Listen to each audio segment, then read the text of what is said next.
Lecture में आगे बढ़ने से पहले एक छोटा सा टॉपिक है ओम्स लॉ। बेसिकली एक साइंटिस्ट है ओम्स हमारे, और उनका एक स्टेटमेंट दिया गया था। स्टेटमेंट ये है कि सपोज करो मैंने क्या किया। आप बल्ब जानते हैं, बल्ब के अंदर क्या होता है, वायर ही होता है, लेकिन वो कनेक्टिंग वायर नहीं होता है। एक स्पेशल टाइप ऑफ वायर होता है जिस जो टंगस्टन से बना होता है। ठीक है, कनेक्टिंग वायर की और टंगस्टन वायर की दोनों में अंतर क्या है सर? दोनों में अंतर ये है कि टंगस्टन वायर में रेजिस्टेंस बहुत ज़्यादा होता है और कनेक्टिंग वायर में रेजिस्टेंस कम होता है। तो घरों में जो आप देखते हैं बैटरी वगैरह से तार जो जोड़ते हैं, बल्ब वगैरह पावर हाउस से या फ्यूज से या फ्यूज से, बोर्ड से लेकर, वो सब कनेक्टिंग वायर है। लेकिन बल्ब के अंदर आपने देखा होगा, सपोज करो ये बल्ब है मेरा, और इस बल्ब के अंदर यूं जो तार लाता है इसको टंगस्टन से बना होता है। ये बल्ब है, ये टंगस्टन, कोई पूछेगा फिलामेंट बोलते हैं टंगस्टन का। और ये जो वायर है इस तरह से जुड़ा हुआ रहता है। ये रहा कनेक्टिंग वायर। यहाँ के बाद से ये सारे कनेक्टिंग वायर है, ये सब जो कॉपर के बने होते हैं। मान लेते हैं कि आपने इसको बैटरी से कनेक्ट करके रखा है इस तरह से, तो करंट आपका जाएगा इधर से करंट ये भी जाता है, तो ये बल्ब मेरा क्या होगा, जलेगा। बल्ब जलेगा तो अच्छा हाँ, करंट का डायरेक्शन आपको बताना भूल गया, हमेशा पॉजिटिव टर्मिनल से नेगेटिव टर्मिनल की ओर होता है। ठीक है, करंट का ये डायरेक्शन अपन लोग मानते हैं। तो इस बल्ब के द्वारा ये टंगस्टन जो वायर है, इस वायर में कितना पोटेंशियल का ड्रॉप होगा, इसको पता करने के लिए ओम साहब ने फॉर्मूला दिया है। मान लेते हैं इस टंगस्टन का रेजिस्टेंस मेरा कितना है, आर है, और बहने वाला करंट का मान मेरा आई है। तो इस टंगस्टन वायर से कितना पोटेंशियल का ड्रॉप होगा। ड्रॉप क्यों बोल रहे हैं सर? ड्रॉप मतलब तो घटना होता है। हाँ, ये बैट पोटेंशियल को ड्रॉप ही करता है, घटाता है, क्योंकि बल्ब जलता है तो एनर्जी खपत होता है, इसीलिए ड्रॉप बोल रहे हैं इसको। ठीक है, और वो पोटेंशियल को हम लोग भी से दिखाते हैं, तो भी इक्वल टू ये बहने वाला करंट और टंगस्टन का रेजिस्टेंस, यानी वायर का रेजिस्टेंस का मल्टीप्लाई कर देंगे, तो इस बल्ब के थ्रू जो भी पोटेंशियल का ड्रॉप होगा वो आई इंटू आर होगा। ठीक है, तो यही एक स्टेटमेंट के द्वारा दिया गया। ये तो मैथमेटिकल फॉर्मूला है। तो सबसे पहले इसका स्टेटमेंट देखते हैं, उससे पहले इसका कुछ लिमिटेशन है, उसको समझते हैं सबसे पहले। ठीक है, लिमिटेशन क्या है? Number one, it is valid only for conductor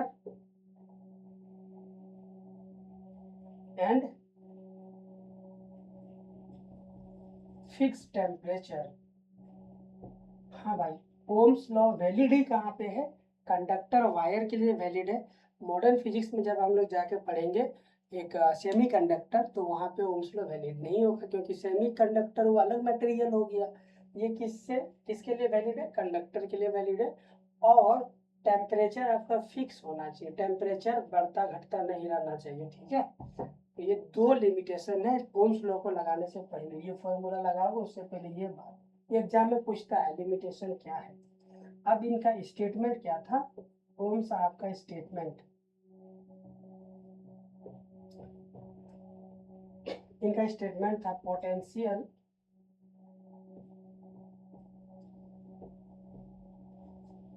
potential drop potential drop through a wire is directly proportional to passing current. जो भी उस वायर से करंट पास हो रहा होगा उसका डायरेक्टली प्रोपोर्शनल होता है पासिंग करंट। ठीक है, अब आप बोलोगे सर आपने तो यहाँ पे वायर लिख दिया है, तो दुनिया में जो भी डिवाइसेस है सब वायर से बने होते हैं। हाँ, सब वायर से ही बने होते हैं। किसी में मोटा वायर लगा हुआ रहता है, किसी में पतला वायर लगा हुआ रहता है। जैसे कि आप हीटर की बात कर लो, हीटर में भी तो वायर ही होता है। जैसे ये आपका हीटर है, ये क्या है, वायर है, ठीक है। अब मोटर की बात कर लो, मोटर में भी तो जो कॉइल हमारा होता है यूं, वो भी वायर ही होता है। तो मतलब रेजिस्टेंस के नाम पे जो कुछ भी आ रहा है वो सारे के सारे वायर है। बोला हाँ, सारे के सारे वायर है, किसी में मोटा है किसी में पतला है, इस तरह से, ठीक है। अब तीसरे नंबर पे इनका मैथमेटिकल, सी नंबर पे मैथमेटिकल रिलेशन। अच्छा, हाँ उसी को लिख देते हैं,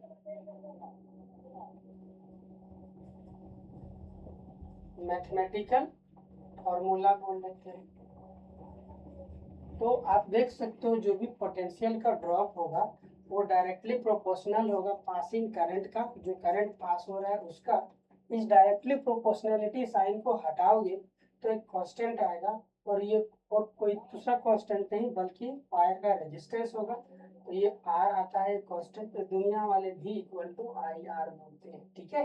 ये मैथमेटिकल फॉर्मूला है, बस इतना ही है ओम्स लॉ।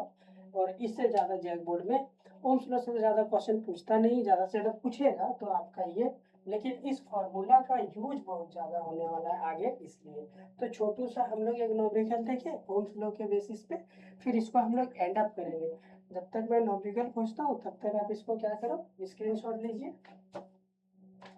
हाँ, आपको जो स्टडी मटेरियल दिया जा रहा है ना उसमें ऑलरेडी ये सब होगा, तो घबराने की बात नहीं है, अब वहां से भी पढ़ सकते हैं।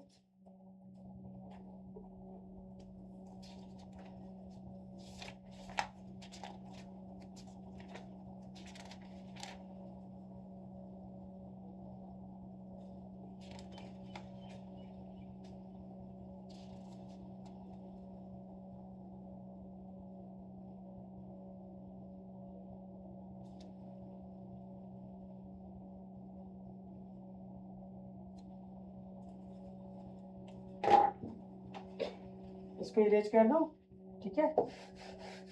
लिमिटेशन याद रखिएगा, कंडक्टर के लिए और टेम्परेचर कैसा होना चाहिए, फिक्स होना चाहिए।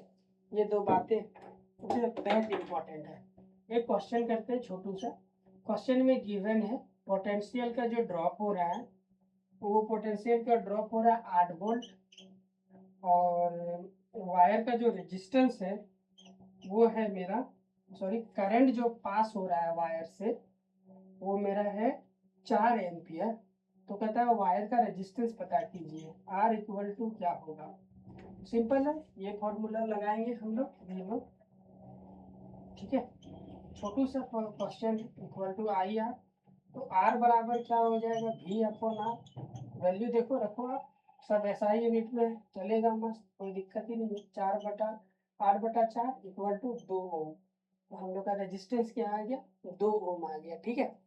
एक चीज है, छोटा सा टॉपिक है, कंडक्टिविटी और आपका कंडक्टेंस। तो कल के वीडियो लेक्चर में हम लोग इसको देखेंगे, कंडक्टिविटी एंड कंडक्टेंस, ठीक है। आज के सेशन को यहाँ पे समाप्त करते हैं, थैंक यू सो मच।